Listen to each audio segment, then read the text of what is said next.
Assalamualaikum warahmatullahi wabarakatuh. Waalaikumsalam warahmatullahi wabarakatuh. Selamat malam, salam sejahtera untuk kita semuanya. Om Swastiastu, Namo Buddhaya, dan salam kebajikan. Bagaimana Bapak Ibu sudah menyelesaikan semua praktek untuk pertanian peternakan? Mudah atau susah? Bapak Ibu, pupuk pakan itu adalah basic utama di dalam sektor pertanian dan peternakan. Bagaimana cara kita untuk bisa menjadi petani yang anti rugi itu di situ kuncinya. Semua usaha Bapak Ibu pasti ketemu dengan resiko. Betul ya? Dan dunia agrobisnis, dunia pertanian, dunia peternakan, dunia perikanan, resikonya sangat besar. Dan inilah yang menyebabkan perbankan tidak berani memberi kredit ke pertanian. Karena apa? Resiko ini.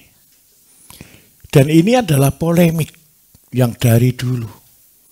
Karena itu, kenapa saya harus mengajari Bapak Ibu dengan membuat konsep mengolah pupuk, membuat pakan dan semuanya. Kalau kita tidak belajar itu Bapak Ibu pasti rugi.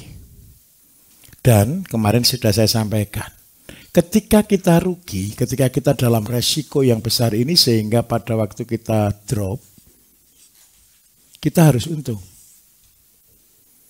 Harga itu tidak bisa dipegang Bapak Ibu, bagaimanapun caranya.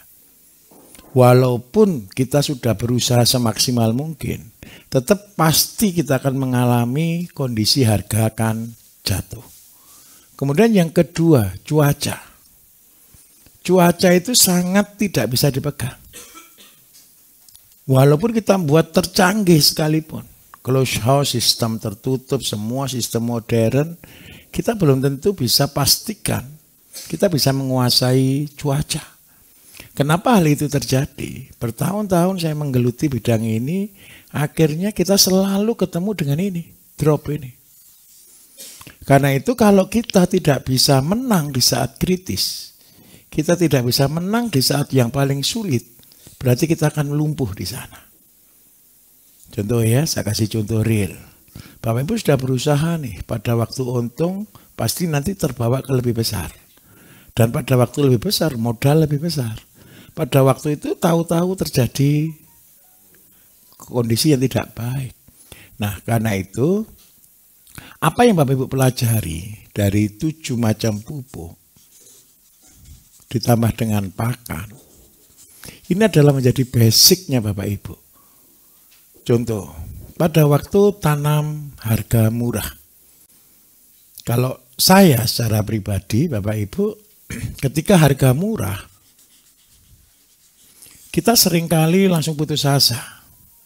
Bahkan petani-petani daerah-daerah tertentu ketika harga murah sudah tidak usah dipanen. Pernah tomat kan harga 500, harga 1000, betul kan? Nah, pada waktu kondisi murah itulah Bapak Ibu harus simpen, tabung pupuk. Pada waktu tanamannya cabai seandainya, pas terserang patek, pas terserang fusarium, maka yang terjadi rusak enggak tanaman? Kita olah menjadi pupuk.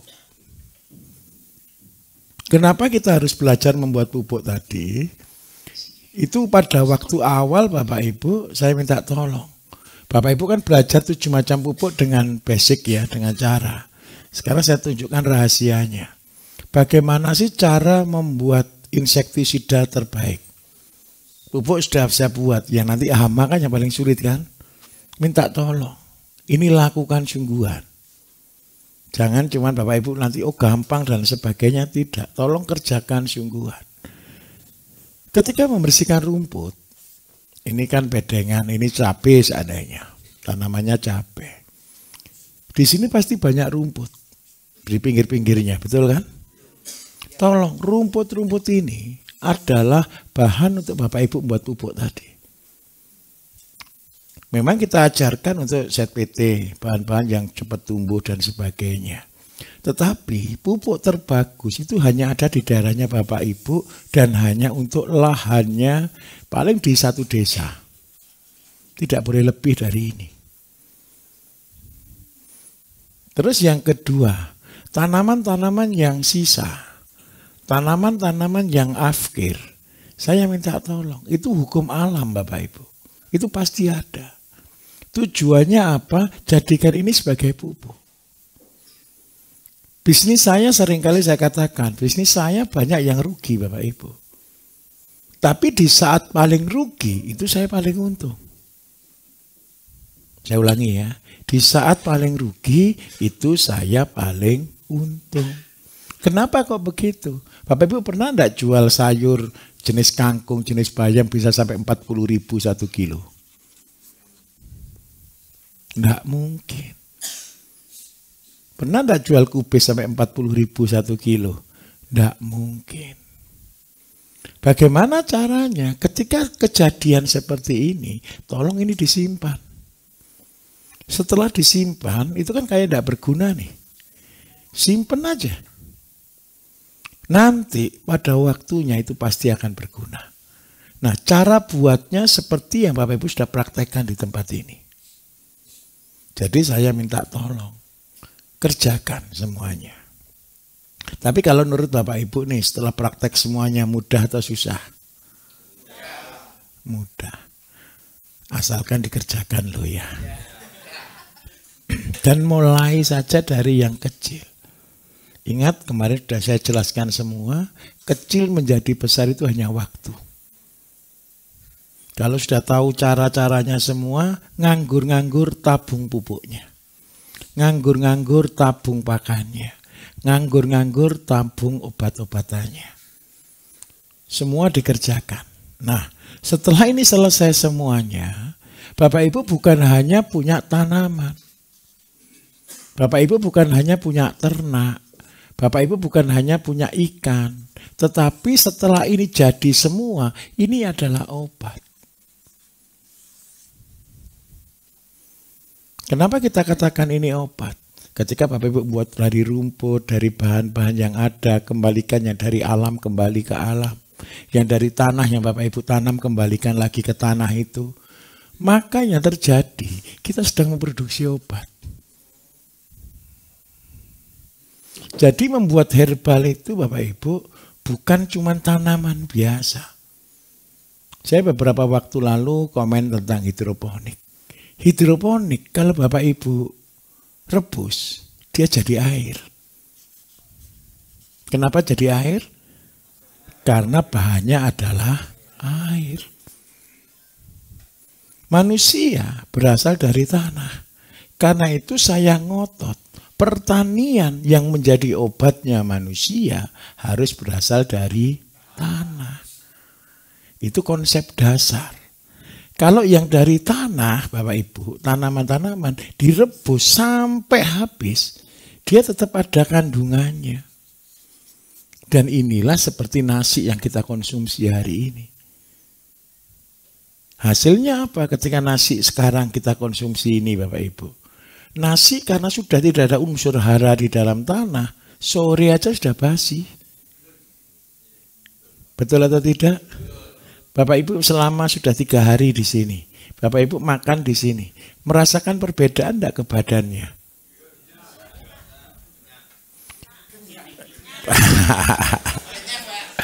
Bukan hanya kenyang. Secara tenaga cukup. Kalau ngantuk itu wajar Bapak Ibu. Kalau saya punya trik ya, besok tolong dilakukan. Kalau trik saya itu begini, selesai makan, saya langsung tidur. Saya paling tidur cuma 10 menit. Ini kayak tidur 3 jam. Berkualitas. Dan Bapak Ibu saya jamin tidak capek sama sekali. Itu trik saya. Jadi setelah saya makan, saya tidur. Tidur itu padahal cuma 5 menit, 10 menit, kayak ketiduran itu kayak lama sekali. Padahal tidak. Tapi itu membuat tubuh kita akan pulih. Nah, makanan-makanan yang Bapak Ibu konsumsi di sini, kita setting semuanya minimal makanan sehat. Sehingga saya berharap satu, Bapak Ibu bisa membedakan ketika makan sehat. Ini sudah luar biasa loh. Sudah Bapak Ibu 3 hari jam 7 sampai jam 10 malam loh. Harusnya Bapak Ibu, ini boyoknya semua sakit ini. Betul atau tidak? Harusnya capek sekali. Orang itu duduk itu jauh lebih capek daripada orang kerja. Nah, alhamdulillahnya kan satu, Bapak Ibu kan sudah bisa merasakan jam 7 sampai jam 10 tetap bahagia kok. Kalau ngantuk itu wajar. Bapak Ibu kenapa harus ngantuk sih? Kalau orang itu bisa tidur, orang sehat itu Bapak Ibu ada contoh, ada prinsipnya. Yang pertama, makan itu harus enak. Bapak Ibu bisa makan enak enggak di sini? Nah, kalau bisa makan enak berarti tubuh Bapak Ibu bagus. Yang kedua, Bapak Ibu bisa tidur dengan nyenyak. Kalau orang nggak bisa tidur dengan nyenyak itu pasti sakit. Dan yang ketiga, Bapak Ibu bisa beraktivitas dengan normal. Dan bangun tidur terasa segar. Itu adalah prinsip orang sehat. Kalau didefinisikan sehat itu apa? Ya ini.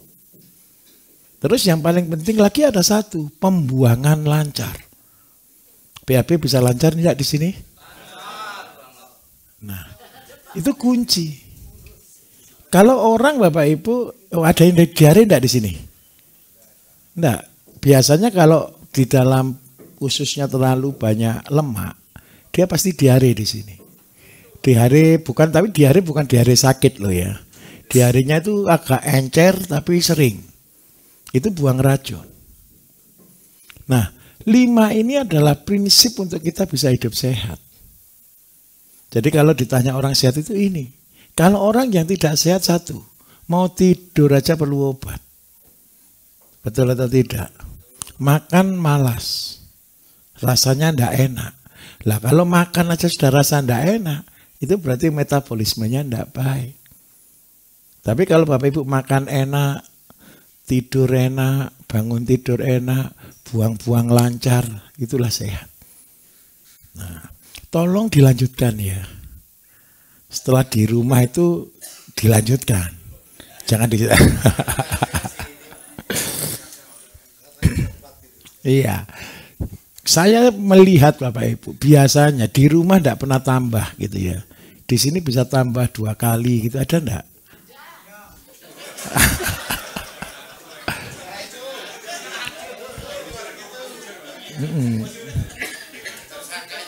Enggak apa-apa, itu berarti satu, waktu datang Bapak Ibu, tubuh itu kekurangan nutrisi. Itu bukan jelek, bukan jelek, bukan. Saya katakan begini. Kekurangan nutrisi itu begini loh. Ketika tubuh kita itu ada kekurangan nutrisi, dia akan minta lebih. Itu wajar. Dan kalaupun itu diteruskan, tidak sampai lama kok. Paling cuma 1 minggu akan kembali menjadi normal. Ketika seluruh nutrisi tubuh dipenuhi. Kenapa sih nutrisi itu penting? Di sini kuncinya. Kalau makanan yang kita konsumsi ini adalah obat, maka oleh tubuh akan didistribusikan secepat mungkin. Dipulihkan secepat mungkin. Tubuh itu perlu makanan Bapak Ibu. Dan inilah marketing Bapak Ibu. Jadi kalau ditanya orang, kamu buat sayur organik, kamu buat ternak organik, apa bedanya sih? Jelas beda. Rasa tidak bisa dibohongi Bapak Ibu. Walaupun tidak bisa ditulis. Rasa itu kan cuma enak kan gitu aja kan. Tapi kalau Bapak Ibu yang mengalaminya, yang memakannya, Bapak Ibu tahu bedanya. Wong cabai sama-sama cabai aja loh. Organik dengan tidak organik itu bedanya nyata kok. Kalau cabai organik itu pedasnya nyelekit Bapak Ibu. Iya, awet, enggak gampang busuk. Sayur, kalau sayur lebih keras. Terus yang kedua lebih manis. Ini tadi bagian dapur cerita ke saya. Ini tadi tim dapur salah. Ngerebusnya labu siam direbus sama rawon. Hasilnya apa? Rawonnya jadi manis. Kenapa kok bisa manis? Karena labu siamnya manis. Nah harusnya labusiumnya direbus terpisah baru dimasukkan. Jadi ngurangi rasa manisnya. Nah tapi saya minta tolong. Perbedaan-perbedaan inilah yang akan menjadikan testimoni. Dan marketing Bapak Ibu ke depan, kalau sudah lulus buat 7 macam pupuk, buat pakannya, Bapak Ibu bisa membuat tanaman sebagai obat. Dan inilah marketing kita. Inilah cara menjual kita. Boleh enggak kalau sekarang saya katakan, saya sama-sama tanam sayur, sama-sama saya pelihara ayam, sama-sama saya produksi telur, tapi boleh enggak saya katakan telur kita obat? Boleh, boleh kan? Dan berbeda. Kita tidak berbohong Bapak Ibu. Nah harapan saya satu. Besok Bapak Ibu akan belajar tentang herbal. Besok Bapak Ibu akan terapi tentang herbal. Dan saya katakan jujur, 90% masyarakat kita sakit. 10 orang, 1 sehat, 9 itu sudah punya penyakit. Contoh, penyakit yang paling gampang yang ada di masyarakat. Nyebutnya sakit mah. Siapa yang ada kena sakit mah ada? Banyak atau tidak di kampung kena sakit mah itu? Anak-anak remaja pun banyak yang sakit mah.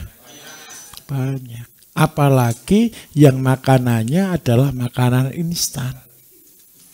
Pasti sakit mah. Terus yang kedua, ngobati mah ini loh. Tidak gampang Bapak Ibu. Sampai orang ada kena minum obat mah ini sampai tahunan. Apalagi kalau sudah sampai kronis. Nah, kemudian yang kedua, ada yang paling banyak sakit namanya diabetes.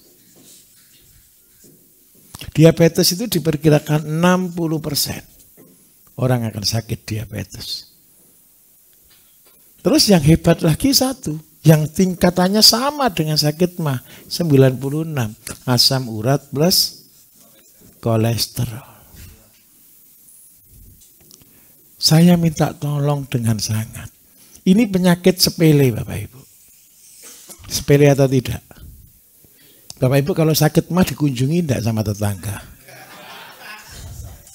Bapak Ibu sakit asam urat yang tidak bisa jalan, walaupun yang pasiennya kesakitan sekali, dikunjungi tidak sama tetangga. Padahal sakitnya sekali, sakitnya apa asam urat tidak mungkin dikunjungi. Paling cuma oh sama saja, saya juga iya, kan gitu. Nah, ini kelihatannya penyakit sepele, betul atau tidak? Tapi saya tunjukkan di belakangnya apa. Ketika orang sakit mah Bapak Ibu, itu sepele. Kalau orang sakit mah berarti metabolismenya dia terganggu tidak? Pasti. Ketika metabolismenya terganggu, berarti pembuatan sel ini tidak akan tercapai.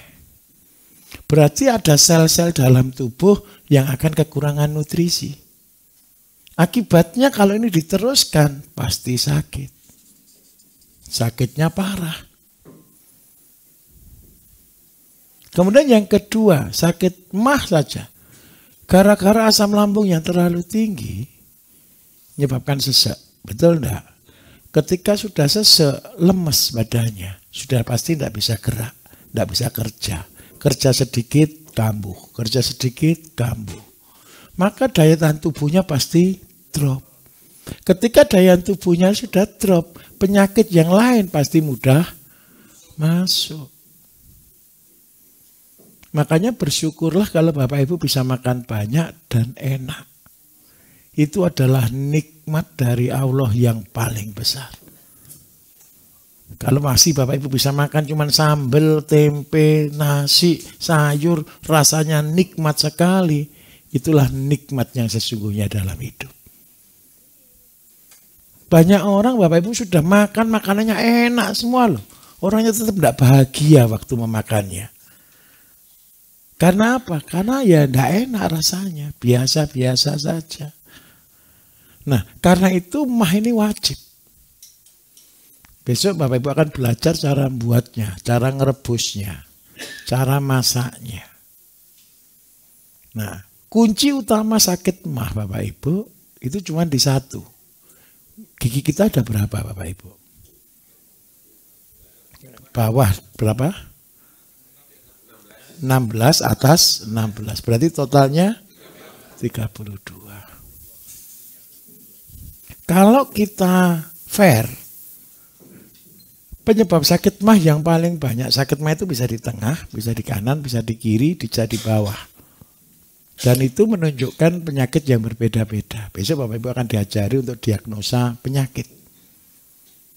Jadi, tapi jangan dari dukun loh ya. Bisa gitu ya. Nah minimal tahu sakitnya apa, tak lihatnya gitu loh. Oh gitu ya. Nah nanti kunci utama kalau orang sudah sakit mah parah, yang sering ngeluh nyeri di dada, sampai keringat dingin, jantungnya akhirnya berdebar-debar, terus lemas. Itu biasanya kalau ngunyah kurang lama. Ngunyahnya biasanya 1, 2, 3. Langsung telan. Nah, coba bayangkan. Bapak Ibu buat kuteja kayak tadi. Ada sudah pernah buat kuteja di rumah? Melembung enggak? Botolnya melembung tidak? Nah, saya tunjukkan. Sama dengan perut kita. Kalau sudah di gigi ini sudah 1, 2, 3 ditelan. Berarti siap-siap perutnya. Kenapa kok bisa kembung? Terjadi proses fermentasi. Tetapi ketika kita ngunyahnya, seandainya fair itu 32 kali. Kalau paling tidak ya 16 kali deh. Adil. Sepasang. Nah, kalau dikunyah lama Bapak Ibu, memang tidak enak. Makanannya jadi apa? Manis. Ketika dia manis, enzim amilase bekerja sehingga apa? Proses gula sudah ada di dalam mulut. Ketika ini ditelan, maka fermentasinya dia berjalan lebih lambat. Sehingga tidak timbul gas. Karena itu kalau Bapak Ibu punya saudara atau Bapak Ibu sendiri sering ngeluh dadanya sebelah sini sakit, itu berarti kalau makan pasti tergesa-gesa. Ngobatinya cuma sepele. Kalau makan sambil mikir, ngelamun dulu, dikunyah, lihat kanan kiri gitu, sambil ngobrol dikit. Nah, terus yang kedua, kalau sakitnya sebelah kiri, nah ini seringkali orang sepele. Dia waktu tengah-tengah makan, dia minum air. Pernah tergesa-gesa, habis makan sudah tergesa-gesa, terus minum air langsung 1 gelas. Penuh kan? Langsung penuh enggak perut? Apa yang dirasakan? Begah. Tahu begah ya? Begah itu kayak penuh sih rasanya perut saya. Itu salahnya cuma satu. Makan sambil minum. Enggak boleh. Terbagus bagaimana? Minumlah sebelum makan atau minumlah setelah makan. Kasih jeda sedikit. Terus yang kedua jangan minum langsung banyak. Kalau sunahnya sih 3 tegukan Bapak Ibu. Cukup dulu. Setelah 3 tegukan biarkan dulu, nanti baru minum cukup. Nah itu sudah mengobati mah nomor 1. Kalau yang awal ini aja kita sudah lupa, maka yang terjadi akhirnya jadi kronis. Kapan terjadinya kronis Bapak Ibu? Ketika asam lambungnya sudah terlalu tinggi. Ketika asam lambungnya terlalu tinggi sehingga menjadi luka di lambung. Lah kalau sudah luka di lambung, dikasih makan salah, tidak dikasih makan lebih salah. Nah bagaimana kalau itu ngobatinya? Kalau saya seringkali gunakan daun pepaya. Daun pepaya ambil pucuknya dimakan, sudah minum air hangat, itu akan meredakan. Loh Pak, kalau minum obat mah apa yang terjadi? Kalau kita minum obat mah itu Bapak Ibu begini loh. Lambung kita, ini di sini ini penuh flagela. Flagela itu yang kemarin Ibu kan motong itu ya sapi ya, rumen ya. Rumen itu isinya kayak anduk kan? Betul ya? Lambung kita juga mirip seperti itu. Tapi ya enggak sekasar sapi. Tapi ini penuh dengan flagela. Flagela ini adalah membuat makanan itu diaduk. Otot-ototnya itu mengaduk. Lah ketika kita terlalu sering konsumsi obat emah Bapak Ibu, flagelanya ini hilang.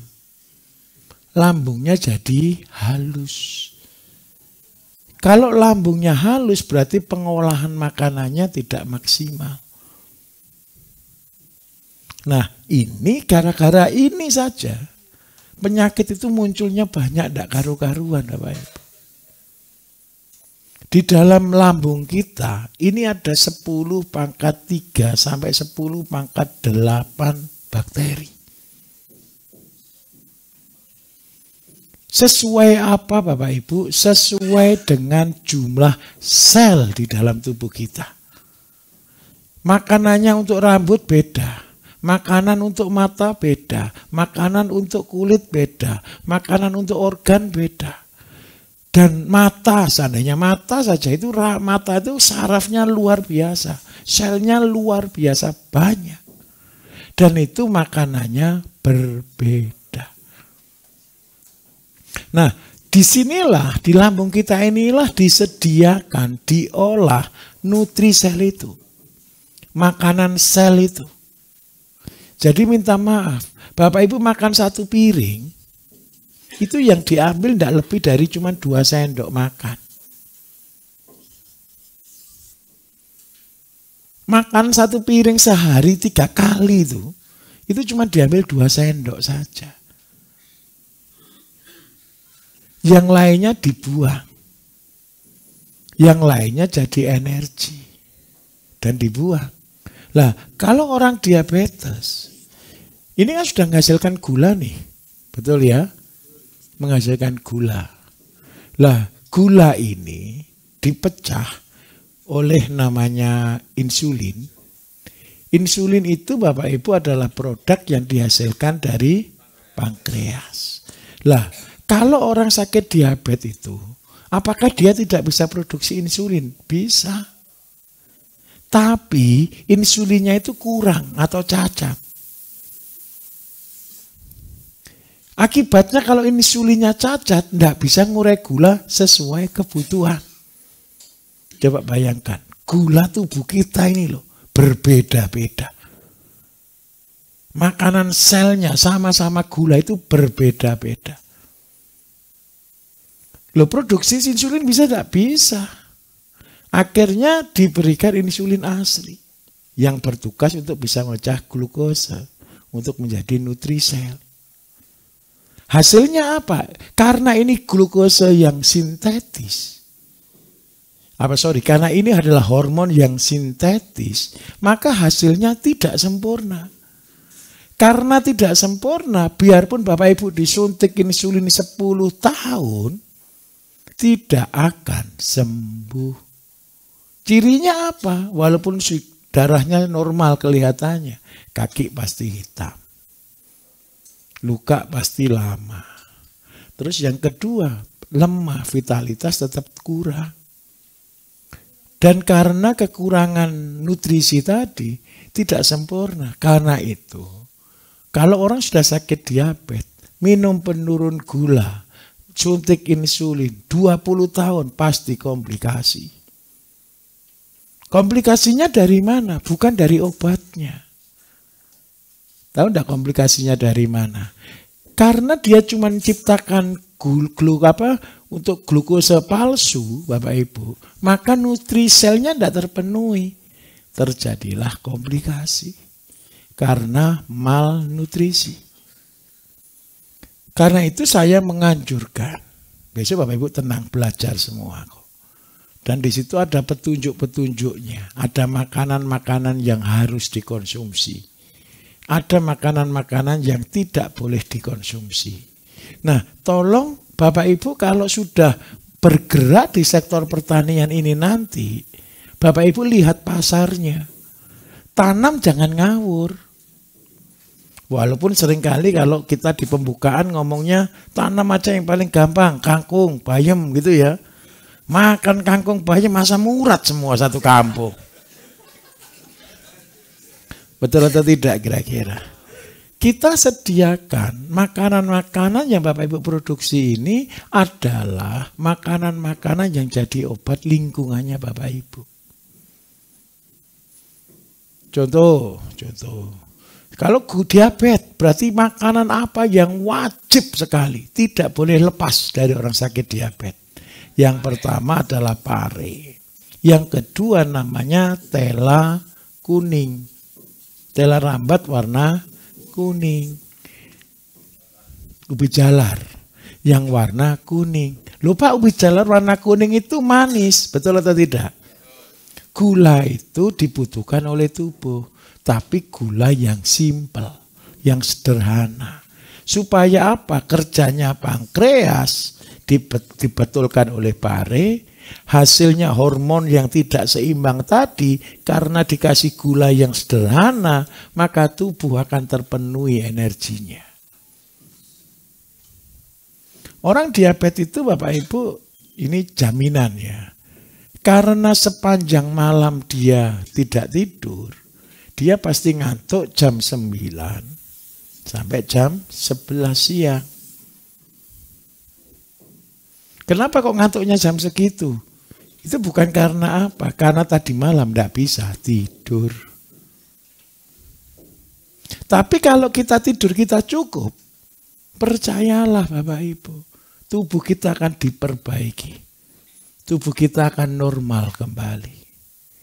Karena itu kalau ada orang berkata, Pak, apakah diabetes tidak bisa sembuh? Saya katakan bisa. Asalkan aturannya diikuti. Butuh berapa lama? Tidak enak Bapak Ibu. 3 tahun. Pasti orang komentar, kok lama sekali saya mau sembuh? Betul atau tidak? Nah, saya katakan untuk sakit itu loh Bapak Ibu, lebih lama lagi. Coba anak bayi itu minumnya manis-manis, betul enggak? Anak SD senengnya minumnya makanya es krim, betul enggak? Diabetes enggak? Belum. Karena organnya masih original ini. Tapi kalau digelontor gula terus, harusnya sakitnya umur 40 tahun, umur 20 tahun bisa kena diabetes. Dan sudah banyak. Nah, karena itu Bapak Ibu, kata-kata secukupnya itu penting. Makanlah yang secukupnya dan jangan berlebihan. Supaya apa? Expirednya organ itu tidak cepat. Organ kita itu dirancang expired itu umur di atas 70 tahun. Sampai 120 tahun, itu umur tertingginya manusia sekarang. Sesuai apa expired itu? Sesuai organ kita. Jadi organ itu ketika didok itu ada masa berlaku Bapak Ibu. Iya, ada capnya. Yang membuat capnya itu harusnya 100 tahun cuma jadi 50 tahun kalau kerjanya dipaksa. Tapi ketika kita makan sewajarnya, secukupnya, insya Allah kita sampai di masa expired. Jadi kalau sudah meninggal tua itu kenapa? Oh sudah expired. Nah, jadi sudah waktunya gitu toh. Tapi kalau meninggal di bawah 50 tahun atau 50 tahun, berarti organnya terlalu diforsir. Nah, alhamdulillah. Nah, ini diabetes. Diabetes itu penyebab utamanya satu, Bapak Ibu. Kerja pankreas terlalu dipaksa. Selain memang kelemahan organ itu sendiri. Tetapi organ bisa dipulihkan. Asal 2 ini yang dikonsumsi rutin. Nah, banyak orang salah tentang diabetes. Ketika sudah kena diabetes, kayak kena karma. Takut makan, betul enggak? Takut yang enak-enak, takut. Nah, akibatnya apa? Kurus kering. Kalau sudah kurus kering, itu namanya komplikasi. Organ-organ lain tidak bisa pulih. Nah, apa gunanya kita hidup kalau kita sakit? Karena itu saya minta tolong. Nanti Bapak Ibu juga belajar. Kalau hari ini Bapak Ibu masih sakit, diberi sakit, saya minta tolong dengan sangat. Jadikan Bapak Ibu menjadi testimoni sendiri. Wujudkan kata-kata saya. Sehat itu adalah dari makanan yang kita produksi sendiri. Dan kita makan setiap hari. Nah, kalau Bapak Ibu bisa makan, produksi, itulah testimoni dan itulah marketing kita. Betul atau tidak? Kalau nuturi orang, kalau sudah pernah sakit Bapak Ibu, berani. Kendel. Yakin. Karena sudah mengalami. Alhamdulillah, saya ini sudah gudangnya sakit. Gudangnya sakit Bapak Ibu. Umur saya 30 tahun itu kayak tengkorak hidup. Serius. Sangat kurus. Untuk bawa gelas itu gini loh. Tremor. Minum air putih itu keringet ini kayak diperes Bapak Ibu. Jadi minum itu banyak sekali. Kalau enggak minum drop. Vonis dokter minum obat seumur hidup. Enggak bisa tidur bertahun-tahun. Kalau saya bisa tidur itu kalau sudah lupa. Kalau sudah kelelahan mikir, baru tertidur. Bukan tidur, niat tidur loh ya. Tertidur. Ngerti ya tertidur ya? Ada Bapak Ibu yang kalau mau tidur mikir dulu. Muter dulu mikir dulu terus tahu-tahu selesai gitu. Itu namanya tertidur. Itu belum sembuh. Kalau Bapak Ibu sudah sehat, Bapak Ibu tinggal bilang ke tubuh tidur ya, maksimal 2 menit langsung tidur. Dan saya bersyukur sekali kalau hari ini Bapak Ibu, saya cuma taruh saja tidur ya tidur. Nah, kenapa kok begitu? Karena ya sudah. Anak-anak itu sering kali iri sama saya ini. Kalau roadshow gitu, sebentar ya saya tidur dulu. Saya naruh gitu, saya nggak habis ngomong tidur sudah. Gitu. Nah, itu rahmat yang luar biasa. Jadi orang tidur itu loh sudah berkah Bapak Ibu. Nah, kenapa kalau saya di herbal itu berani ngotot? Karena itu hidup saya. Saya berharap satu, Bapak Ibu jangan takut kalau sakit. Ayo sehatkan dirinya Bapak Ibu. Ayo pulihkan dirinya Bapak Ibu. Dan itu jadi testimoni. Sekarang penyakit berikutnya, asam urat. Asam urat itu sepele atau tidak Bapak Ibu? Ada enggak obatnya asam urat? Enggak ada. Siapa yang dari medis di sini kemarin? Yang dari perawat? Enggak, yang lain lagi kan ada 3 orang kemarin kalau tidak salah. Bapak juga ya? Sudah. Iya. Contoh nih obatnya asam urat Pak. Allopurinol gitu ya Pak ya. Sudah. Ya allopurinol ya. Bapak Ibu minta maaf. Minum obat asam urat itu bisa sembuh enggak? Hilang Pak sakitnya. Coba ya saya tunjukkan. Sakit pertama kali. Minum sekali sembuh. Serangan kedua kurang lebih 2-3 tahun berikutnya. Sakitnya jadi 3 hari. Baru sembuh. Serangan ketiga, setelah ini 3 tahun lagi, sakitnya sembuhnya 14 hari. Setelah ini Bapak Ibu, kanan kiri, pindah pas sudah keempat, berarti di sini sakitnya selamanya. Kenapa orang itu senang? Saya minta maaf ya, ini tidak enak, menyakitkan. Perusahaan-perusahaan senang Bapak Ibu membuat penyakit ini. Karena apa? Beli obatnya murah, paling berapa itu ya harganya ya? Ya, anggap aja 1 strip itu 3.000 sampai 5.000 lah paling ya. Saya minta maaf, kalau minumnya seumur hidup, itu potensi pasar atau tidak? Itu sudah paling bahagia. Dia kipas saja pasti beli kok. Nah, karena itu Bapak Ibu, tolong jangan sakit ini. Efeknya apa? Semua obat asam urat ngendapnya di ginjal. Larinya kemana? Cuci darah. Saya minta maaf. Elit global, goalnya adalah ini. Semua warga kalau boleh harus cuci darah. Ada yang kerja di rumah sakit? Hari ini Bapak Ibu untuk cuci darah antri. Seluruh rumah sakit penuh. Sekali cuci darah 800 sampai 1.300.000. Seminggu 2 kali. Kalau sudah cuci darah seminggu 2 kali, kira-kira uang keluarga larinya kemana? Bapak Ibu mau? Tolong selamatkan anak-anak kita.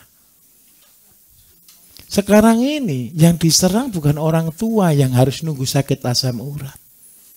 Minuman-minuman yang murah. Minuman-minuman yang pakai saset. Saya minta tolong yang diserang menengah ke bawah.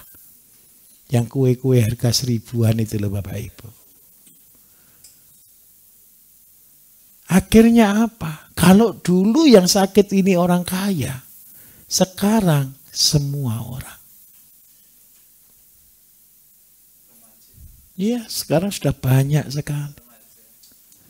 Belasan tahun cuci darah. Ini diserang melalui makanan. Dan ini akan booming.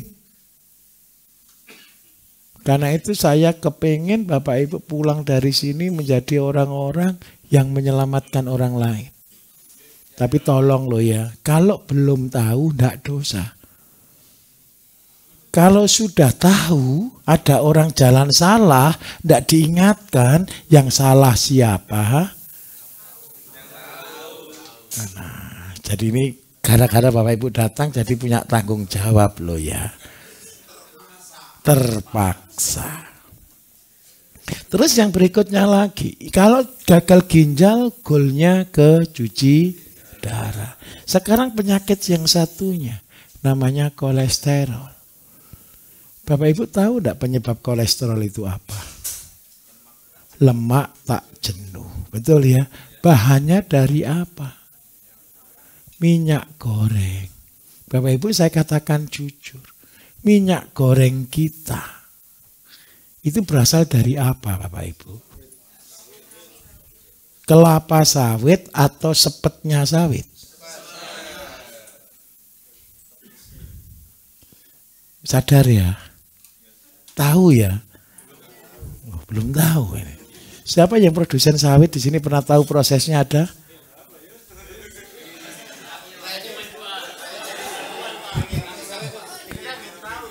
Sawit itu Bapak Ibu ini buah sawit, betul ya? Ini buah kelapa sawit, boleh enggak saya katakan itu? Yang dimaksud kelapa itu bukankah ini Bapak Ibu di dalamnya kan? Yang ada putihnya ini kan? Ada airnya kan? Kelapa sawit itu harusnya ini. Ini namanya kernel. Yang hebat lagi satu. Kernel itu 100% diekspor. Yang dikonsumsi petaninya yang punya sawit itu sabutnya.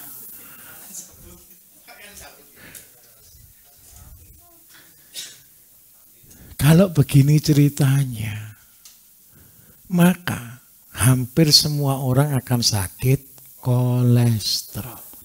Kolesterol itu biasa Pak, cuman kelebihan lemak. Betul atau tidak? Tetapi kalau di jantung, ini jantung seandainya Bapak Ibu ya. Ini kan keluar pembuluh darah arteri, betul ya. Terus yang lemak-lemak tadi itu nyumbatnya di pembuluh darah. Kalau sudah lemak-lemak nyumbat ke sini, seandainya pompa air, selangnya itu penuh dengan kerak, lumut. Bunyinya kenceng atau tidak dia? Kenceng. Membuat expirednya lebih cepat enggak matinya dia. Karena itu Bapak Ibu, bersihkan lemak ini loh enggak mudah. Iya kalau kelihatan dicuci, digosok, disikat. Nah ini di dalam darah kita. Efeknya yang paling gampang satu. Siapa yang kalau naik motor sering kesemutan? Banyak. Kerja sedikit kesemutan, kram, sumbatan. Yang ini kita jemput dengan akhirnya menimbulkan penyakit PJK. Penyakit jantung koroner. Ujungnya apa Bapak Ibu? Pasang ring.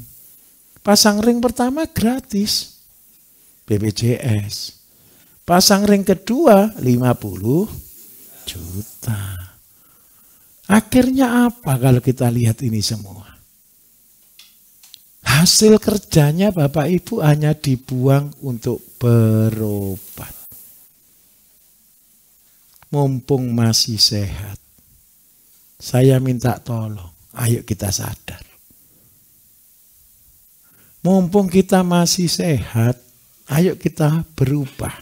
Apa yang harus kita lakukan untuk berubah? Perjanjian loh ya, dilakukan loh ya. Bapak Ibu tahu enggak saya membuat konsep 1005? Tugas tujuannya untuk apa?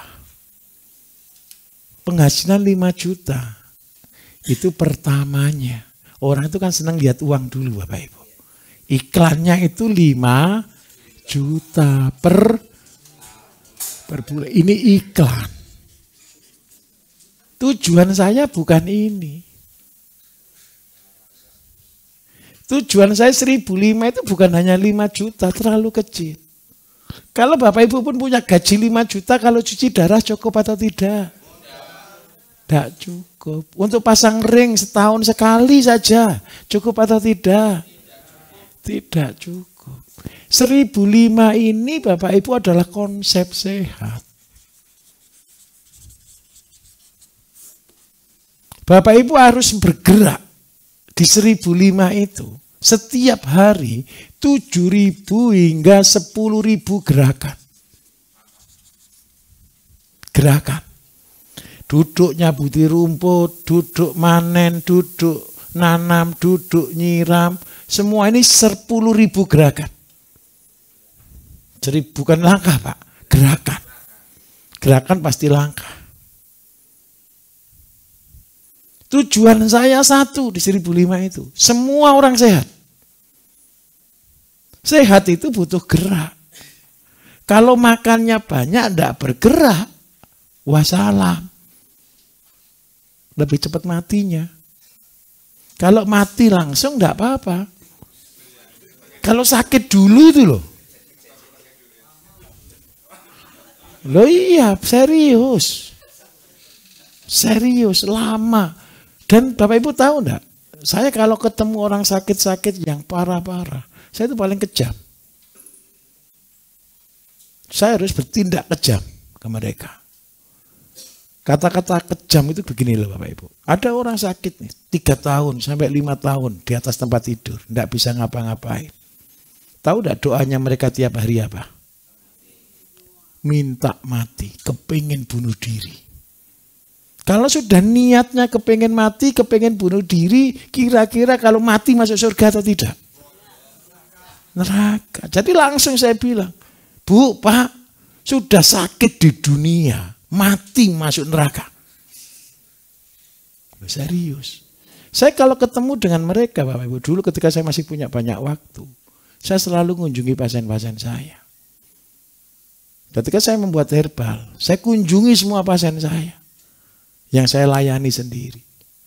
Saya dengar ceritanya mereka, kesakitannya mereka itu saya dengar. Contoh nih, saya kasih contoh. Orang yang sakit diabetes sampai minta maaf, luka parah, gangren, sampai keluar nanah, sampai keluar tulangnya. Itu pekerjaan saya dulu ngobati mereka. Ketika saya ngobati mereka, tahu enggak komentarnya bapaknya ini? Anak-anak saya Pak menyakiti hati saya semua. Saya dulu membesarkan mereka itu banting tulang, kerja keras. Setelah saya sakit, jenguk aja lo kadang-kadang enggak mau. Terus yang kedua, kalau istrinya masih muda, ditinggal selingkuh. Ngeri enggak hatinya kira-kira? Doanya kalau ke saya, kapan ya Pak saya mati? Serius Bapak.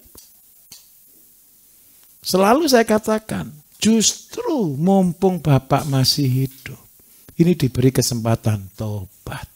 Betul atau tidak?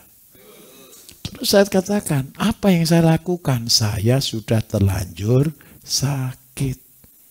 Saya bilang ke mereka, yang pertama, kalau ketemu cucunya, kalau ketemu anaknya, bilangi, sakit itu tidak enak. Lihat saya, sakit itu tidak enak.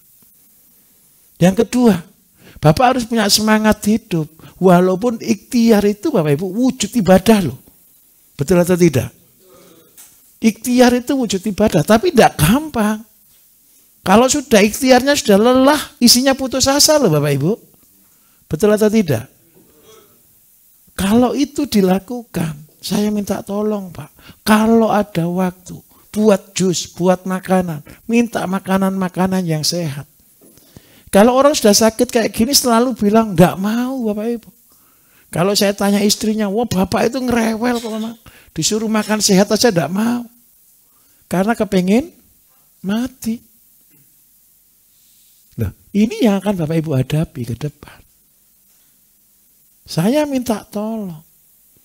Harus dilakukan. Bapak Ibu mau surga atau neraka? Kalau mau masuk surga, berarti siap-siap harus bertindak yang baik. Beramal. Jeleknya Bapak Ibu kenapa ikut pelatihan saya? Kalau tidak ikut kan tidak tahu. Kalau sudah tahu, tolong dilakukan. Kalau tidak dilakukan, wah tidak enak ini. Tidak amanah Bapak Ibu. Kalau ada orang mau masuk jurang terus kita biarkan, yang salah kita. Setuju atau tidak? Loh Pak, kalau dia didengarkan, dia diomongin tidak didengarkan. Alhamdulillah, yang penting sudah ngomong. Tugasnya selesai. Nah, ketika Bapak Ibu coba ya, ini bukan setahun, 10 tahun saya ngelayani ini. Saya bisa membuat herbal itu Bapak Ibu karena saya hidup dengan pasien. Sampai kayak gitu, sampai semangatnya kadang-kadang Bapak Ibu. Ada orang gitu tuh sampai semangatnya. Sudah sakit kayak gitu, bertani di depan rumahnya. Tanam kacang panjang, tanam pari, tanam terong. Semua obatnya dia makan. Dan alhamdulillah sembuh. Orang-orang yang begitu itu Bapak Ibu banyak sekali. Saya pernah ngelayani ibu-ibu ya sakit payudara. Dia jualan nasi pecel di sekolah Bapak Ibu. Untuk beli obat saya aja tidak mampu. Jadi kalau yang tidak mampu itu pasti ketemu saya soalnya. Soalnya anak-anak kan tidak mungkin juali, betul kan? Pasti kalau dari saya kan gratis. Itu yang saya datangi sambil saya belajar. Karena saya tidak mungkin sakit payudara, Bapak Ibu. Saya tidak mungkin itu dua, tidak mungkin kena kanker serviks, tidak mungkin kena kanker payudara. Karena saya laki-laki. Ya bisa juga laki-laki kena kanker payudara juga ada. Nah, kalau orang kayak gitu Bapak Ibu, keluhannya satu. Dia selalu minder. Jadi kalau dia tidak kuat beli obat saya, tapi dia kuat beli parfum. Tahu untuk apa? Nutupi baunya. Kenapa saya harus buat obat luka macam-macam Bapak Ibu? Gara-gara pasien saya. Pasien itu padahal tidak obat luka yang membuat nyerinya itu hilang sehari saja. Cekak-cekotnya itu sepanjang hari, sepanjang tahun. Nah, Karena itu besok Bapak Ibu tenang. Belajar buat obat luka juga. Dan tolong dipraktekkan. Nolong banyak orang. Kalau kayak gitu itu Bapak Ibu, kalau tidak dikasih obat luka ini, baunya kemana-mana. Kanker serviks sama kanker payudara. Kanker serviks itu biarpun di dalam itu menyengit baunya itu. Karena itu saya berdoa satu, tolong jangan sakit. Setuju kira-kira? Saya tunjukkan jalannya sakit bagi penderita kanker. Kanker itu penyebabnya cuma 5P, Bapak Ibu. Tahu enggak? P5P itu apa saja kira-kira? Pemutih, pengawet, pemanis, pewarna, sama pengembang. Nah, 5P ini adalah sumber dari sakit kanker yang larinya menjadi radikal bebas. Saya minta tolong dengan sangat, jangan sakit. Loh Pak, tapi ini semua itu loh sekarang dijual di mana? Bapak Ibu ke pasar ketemu ini enggak? Anak-anak kita senangnya makan ini enggak? Saya minta tolong, ajari anak-anak kita. Siapa yang punya remaja putri, usia di antara 12 sampai 17 tahun yang sudah menstruasi ada? Kalau remaja putri, Bapak Ibu, hobinya makan mie instan. Hobi tidak makan mie instan. Kalau makan mie instan dalam 1 bulan itu 14 hari, saya jamin menstruasinya bermasalah. Menstruasinya masalahnya apa? Nomor 1. Menstruasi tidak teratur. Yang kedua, sakit dilep. Tahu dilep? Dilepen itu kesakitan waktu menstruasi. Bahkan banyak remaja-remaja putri yang kos Bapak Ibu, ketika menstruasi saking sakitnya dia tidak kepingin menstruasi. Akhirnya suntik KB. Besok ketika sudah menikah bingung, kepingin punya anak. Lah inilah manusia. Karena itu saya minta tolong dengan sangat, jangan sakit. Obatnya sakit itu rugi. Beli obat itu rugi Bapak Ibu. Obat itu hanya membuat orang sakit jadi sehat. Paham maksud saya? Obat itu membuat jurang ini naik, tertutup. Cuman itu aja. Lah mumpung kita masih sehat, tolong satu, jangan sampai. Karena itu gerakan kita dilarang sakit. Kemarin saya dikomplain orang, lupa Pak Bayu buat gerakan dilarang sakit, Pak Bayu juga sakit. Ketika suara saya serak Bapak Ibu. Tapi saya katakan, saya tidak mau sakit. Karena itu biarpun serak, ngajar saja. Ya tidak sembuh-sembuh. Obatnya suara serak itu apa Bapak Ibu?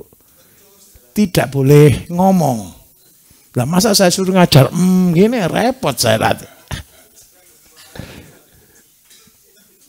Nah, kelas sudah terlanjur. Tapi saya syukuri, ini sakit agak lama ini, sakit suara. Tapi alhamdulillah sudah mulai agak pulih ini. Nah, supaya tidak sakit itu dijaga. Menjaga sakit terbaik cuman ada 3 Bapak Ibu. Yang pertama, makanan. Yang kedua, istirahat. Yang ketiga, aktivitas. 1005 ini wujud dari aktivitas. Terus yang kedua, karena Bapak Ibu sudah tahu, besok makanan-makanan apa yang jadi obat, yang Bapak Ibu tanam di sini adalah obat. Dan kalau ini sudah jalan Bapak Ibu, inilah yang kita sebut dengan ibadah. Setuju atau tidak kira-kira?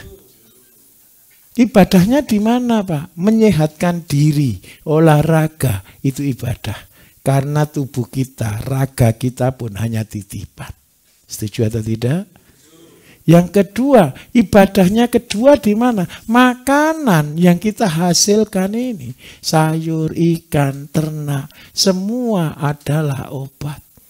Untuk siapa? Nolong banyak orang. Sebenarnya sampai di sini saja loh. Kita harusnya sudah sangat berbahagia. Setuju atau tidak? Bapak Ibu tidak mikir dulu jadi miliarder. Yang penting ini jalan dulu, cukup, sehat, bahagia. Sebenarnya sudah cukup, tapi nanti akan terpaksa. Terpaksanya karena apa? Saya tunjukkan. Kalau Bapak Ibu konsisten sampai di level ini, hanya di level RT saja, konsisten di level ini. Cuma pelanggan cuma 50 hingga 100 kakak deh. Sudah hidup kan kemarin kan? Level ini aja konsisten Bapak Ibu. Percayalah. RT sebelah nyari enggak? Tetangga desa nyari enggak? Barangnya Bapak Ibu cukup atau tidak? Terpaksa harus bertambah. Jadi kalau ditanya orang, loh kok nambah lagi? Karena banyak yang pesan. Karena banyak yang dilayani. Kita bergerak karena ambisi atau bergerak karena dipaksa orang Bapak Ibu, nurani Bapak Ibu. Saya, semua bisnis saya menjalankan program ini. Kalau di tempat kami Bapak Ibu, beli telur itu antri. Beli sayur itu antri. Kenapa kok harus antri? Karena barangnya ndak banyak. Orang selalu akan berkata, kenapa tidak produksi massal sekali? Jangan. Jangan terjebak oleh ambisi. Ingat baik-baik. Semakin besar, semakin capek. Loh, bukan tidak jadi miliarder. Yang jadi miliarder Bapak Ibu cuma satu saja. Yang membuat kita jadi miliarder itu anaknya yang banyak. Apa yang harus kita lakukan? Angkat murid, angkat murid, angkat murid. Didik mereka. Jadi yang membuat Bapak Ibu jadi miliarder Bapak Ibu atau anak-anak Bapak Ibu? Enak mana? Kita digendong atau mikul? Sebentar, saya tunjukkan dulu ya. Apa bedanya digendong dengan mikul? Kalau Bapak Ibu kepingin jadi miliarder, Bapak Ibu kan yang di bawah, betul atau tidak? Mikul kan? Beban atau tidak ini? Beban. Tetapi kalau konsepnya kita rubah, Bapak Ibu cuma buat satu. Tapi satu ini ngajari banyak orang. Dan mereka kan memberikan penghasilan ke Bapak Ibu nih, betul atau tidak? Posisi Bapak Ibu mikul atau dipikul sama mereka? Dijunjung. Dan itulah pemimpin. Enak mana? Silahkan dipilih sendiri. Kalau kepengen jadi miliarder sendiri boleh. Kerja sendiri, atur semua sendiri, pusing sendiri. Capek sendiri. Tetapi ketika kita menciptakan murid, ketika kita menciptakan anak, Bapak Ibu akan diangkat oleh mereka. Dijadikan pemimpin. Dijadikan bapak. Dijadikan guru. Hidup Bapak Ibu sudah terjamin enggak kalau begini? Terjamin. Dan inilah cita-citanya semua orang. Setuju atau tidak? Ingat Bapak Ibu, kita tambah lama tambah tua.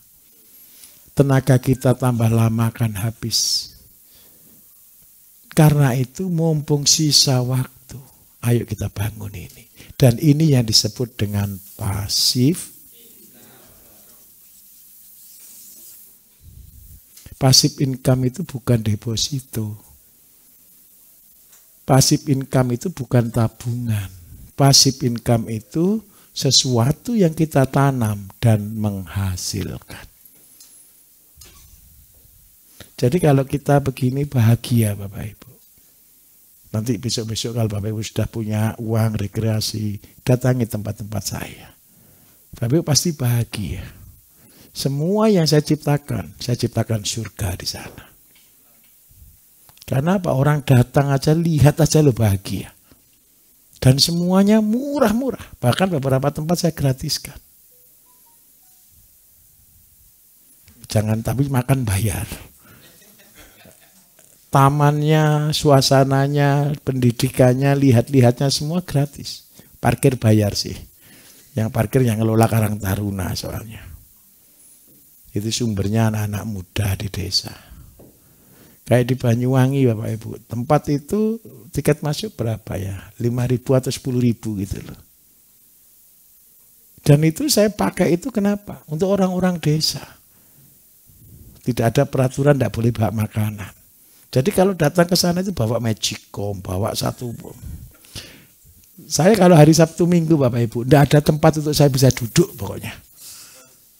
Sampai namanya jalan aja dikasih tikar sama orang. Karena apa? Apa kata mereka? Ini rumah saya. Ada orang-orang datang, kolam renang belum dibersihkan, itu ada yang bantu bersihkan. Kan jam 6 baru dibersihkan tuh. Air kita terbagus Bapak Ibu. Kolam renang 1.000 meteran lebih. Itu kalau ngisi cuma 1 jam, 2 jam aja. Dan airnya tidak ada kaporit, tidak ada apa, langsung kelos keluar. Jadi selalu air baru. Nah, di tempat-tempat begitu Bapak Ibu, itu adalah goal kita terakhir. Jadi, apa yang akan kita kerjakan ini?